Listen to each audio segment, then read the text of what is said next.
Guadalcanal, October 1942. The Marines had a nickname for the exposed ridge overlooking the sea, Suicide Point. It wasn't an exaggeration. It wasn't dark humor. It was a fact. Anyone stationed there stood face to face with waves of Japanese aircraft appearing over the horizon. Bombers, fighters, sometimes whole formations that swallowed the sky.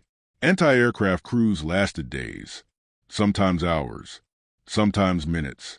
The position was too exposed, too isolated, too easy to target. The men assigned to it felt like sacrifices. But on the morning of October 14th, one man walked up that ridge carrying only his gear, his helmet, and the stubborn refusal to die. His name was Corporal Harold Simmons, USMC. He was 22 years old, and by nightfall, he would do something no Marine had ever done, something no one believed possible.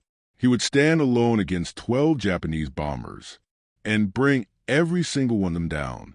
The men who were there remember the feeling. The veterans described the sound before they described the man.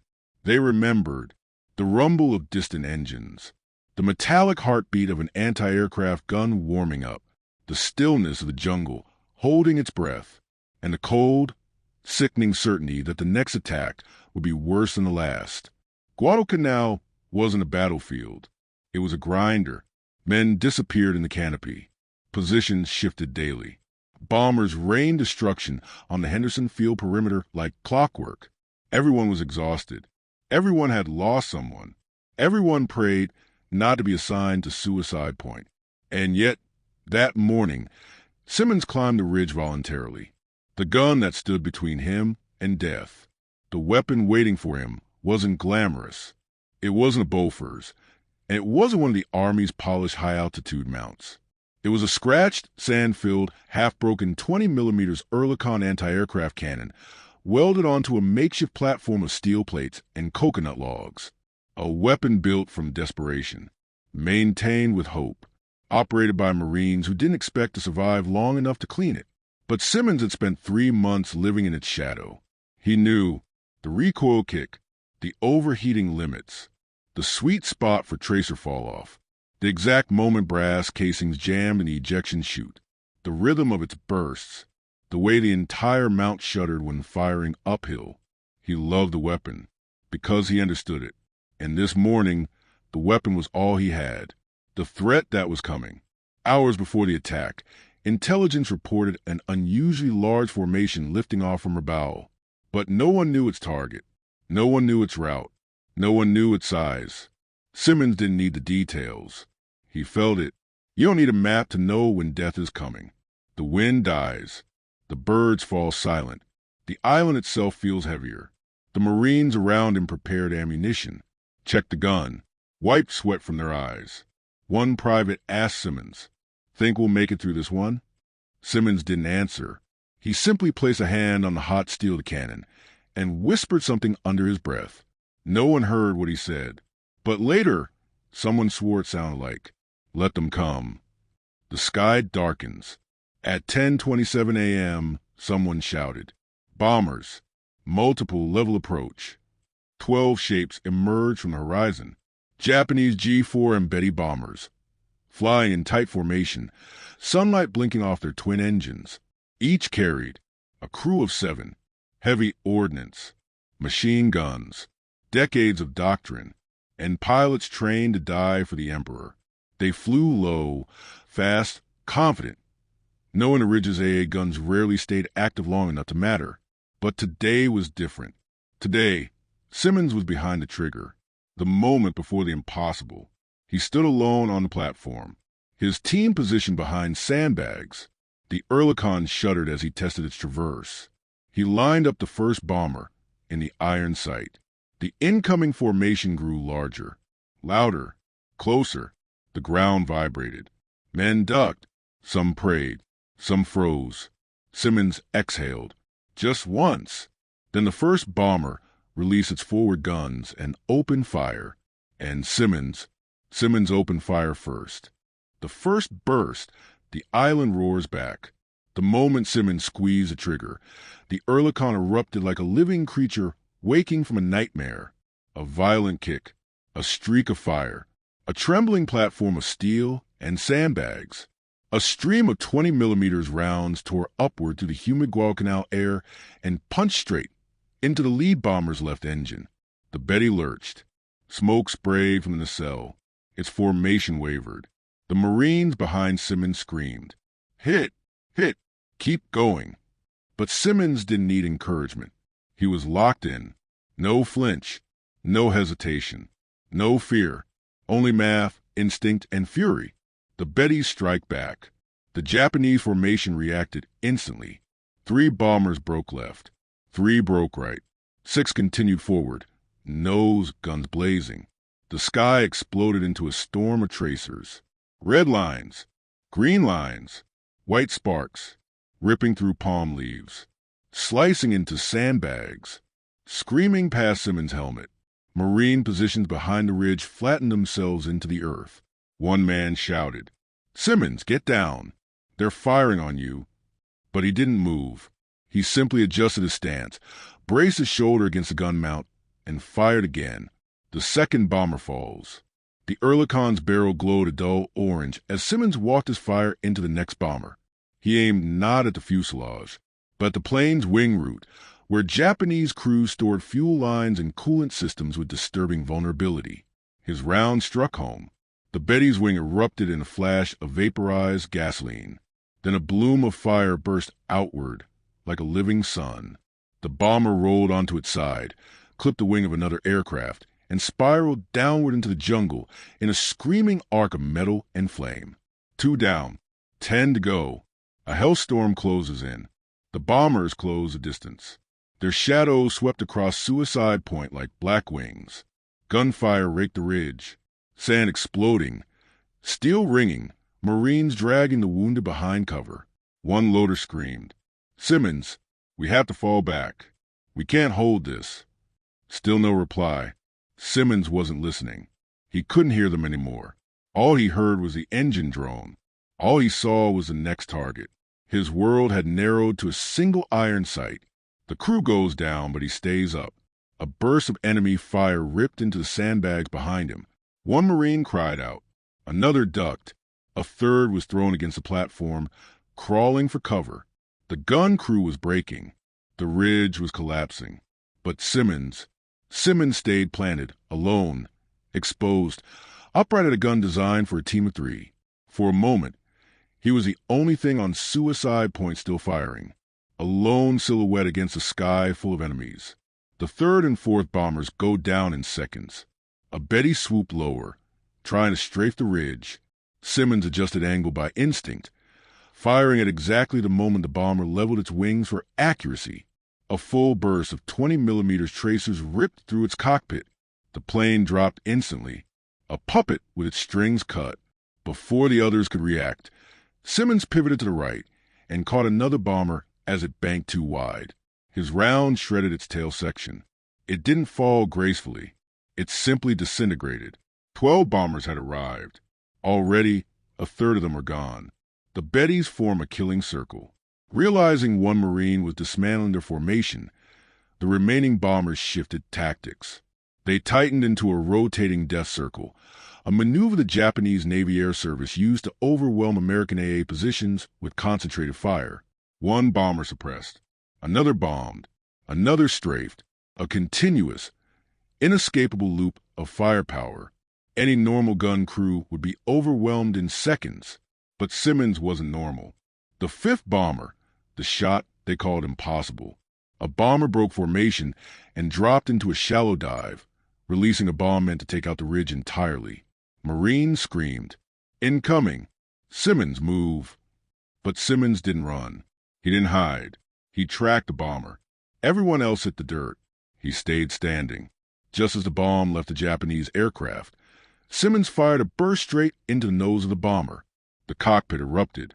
The bomber pitched forward, losing altitude so fast it crashed into its own descending bomb. A double explosion tore the sky apart. The ridge shook as if the island itself had been hit by artillery. Simmons didn't blink. He simply reloaded. The ground shakes. The sky burns. Simmons doesn't stop. Smoke rolled across Suicide Point. Shell fragments whined through the air. Marines coughed, covered, scramble for ammo. But Simmons never stepped back from the gun. With each shot, metal screamed, engines tore open, wings fractured, fireballs lit the ridge. The formation shrank, and men watched the impossible unfold. He wasn't fighting to survive. He was fighting to erase the word suicide from Suicide Point, the halfway mark. 6 bombers down.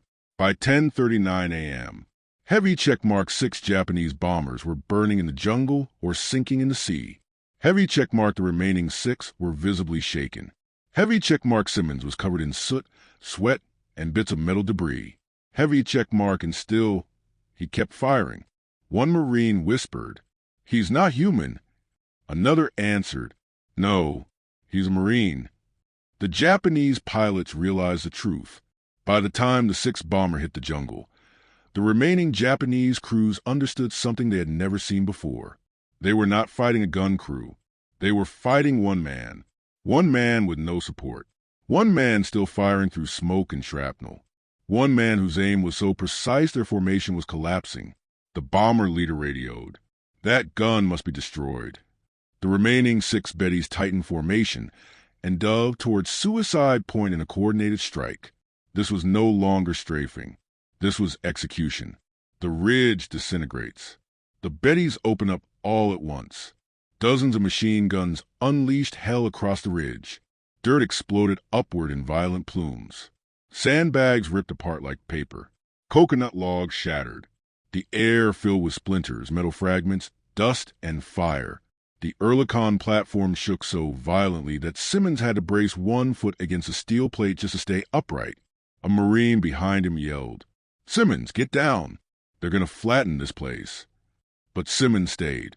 He wasn't leaving the gun. Not while anyone was still up there. The gun begins to fail. The Oerlikon wasn't meant to fire continuously for this long. It trembled, overheated, rattled. The barrel glowed orange. The recoil dampener hissed. The side plate shook loose. Any other Marine would have stopped. Simmons didn't. He slammed the plate back with his bare hand, skin searing against hot metal, and kept firing. A corporal watching from a crater later said, "I swear he fused with that cannon. Like man and machine became the same thing." The 7th bomber falls. With a single perfect shot, one bomber attempted a shallow side approach, banking left to avoid Simmons' line of fire. A smart move, a fatal move. Simmons anticipated it. As the bomber flattened out, he fired a 3-round burst. Not a spray, a surgical strike. One round tore through the wing root. One severed a coolant line. One struck the cockpit. The bomber's engine exploded outward in a blossom of smoke and debris. 7 down. 5 to go. The bombers switched to suicide runs. The Japanese commander, enraged and humiliated, made a desperate decision, rammed the gun position. The remaining bombers lined up in a spear formation, not dropping bombs, not strafing, preparing to crash directly into Simmons. The Marines on the ridge screamed, "Simmons, fall back. They're coming to ram US." He didn't move. He simply planted his feet, leaned into the shaking cannon, and whispered, "Not today." The 8th bomber, a fireball over the treetops. The 1st bomber dove at him in a near-suicidal attack. Simmons fired in short, controlled bursts, despite the chaos, aiming for the nose gunner first. The Betty's forward turret shattered. Simmons walked his fire into the cockpit. The bomber burst into flames mid-dive and skimmed over the ridge, crashing in a rolling inferno beyond the tree line. The explosion knocked Simmons backward, but he got up again. Smoke poured from his hair. His uniform was charred. His shoulder bled. But he got back on the gun. The 9th, a wing shot off. Another bomber attempted a high banking roll to throw off his aim. It didn't matter. Simmons tracked it like he had a machine in his brain calculating angles. He fired at the moment the wing straightened. 3 rounds hit the left wing spar. The wing didn't tear, it detached. The bomber cartwheeled in midair, its crew powerless as it spiraled into the ocean. 9 down, 3 left. The bombers break. Fear takes hold. The last 3 pilots began to panic. Their attack formation disintegrated. Their precision vanished. The legendary discipline of the Imperial Japanese Navy Air Service cracked. For the first time that day, the bombers were not hunting. They were fleeing. One Marine, watching, yelled, "He's breaking them. He's breaking the whole damn squadron." The 10th struck through the belly. One bomber tried to escape by gaining altitude. A mistake. Simmons knew the Oerlikon's firing arc better than its own designers. He elevated the barrel, calculated the lead instinctively, and fired. 20 rounds chewed through the bomber's underside. A fuel tank detonated. The bomber vanished in a rain of burning fragments. 10 down. 2 left. The 11th, a blind spot shot. A bomber dove from a blind angle behind the ridge, the one direction Simmons couldn't normally cover. But Simmons didn't wait for the bomber to enter his view. He rotated the gun early, fired blind to the trees, and let instinct do the rest. When the bomber burst through the foliage, it already had fire pouring from its left engine. It crashed into the sea seconds later. 11 down, 1 left. The last bomber, a final challenge. The final Japanese bomber hesitated at the edge of Simmons' range. It wavered. It slowed. Its pilot had watched 11 comrades die. He tried escaping. Simmons adjusted his stance, raised the barrel, steadied his breath. The bomber banked right. Simmons tracked it. The bomber dove. Simmons tracked it. The bomber climbed. Simmons tracked it. For a moment, both men, the Marine on the ridge and the Japanese pilot in the sky, understood one another. They were the last two left of their battle. Only one would walk away. Simmons exhaled, then squeezed the trigger. The 12th bomber, the shot no one should have made. The final Japanese bomber banked hard, desperate to escape the invisible cage Simmons had built in the sky. Its pilot threw the aircraft into evasive maneuvers, shallow dives, wide zigzags, altitude changes, erratic banking. But Simmons tracked every movement. He was no longer reacting. He was predicting, anticipating, reading the bomber like it was a page out of a manual only he could see. The bomber tried a final escape, a steep descending turn toward the open sea. Simmons pivoted the Oerlikon, ignoring the pain in his arms, the shaking in his legs, the heat from the overheated barrel. He fired one long burst, not short, not controlled. A furious, searing ribbon of tracer that lit the sky. The round slammed into the bomber's right engine. It flared bright, sputtered, then erupted like a torch. The bomber wobbled, dipped, and began its final descent. The last Japanese plane, the 12th, crashed into the waves in a plume of white spray. Silence fell over the ridge. No engines, no tracers, no screams, just the sound of the Pacific. And a lone Marine standing at a smoking gun. The ridge after battle.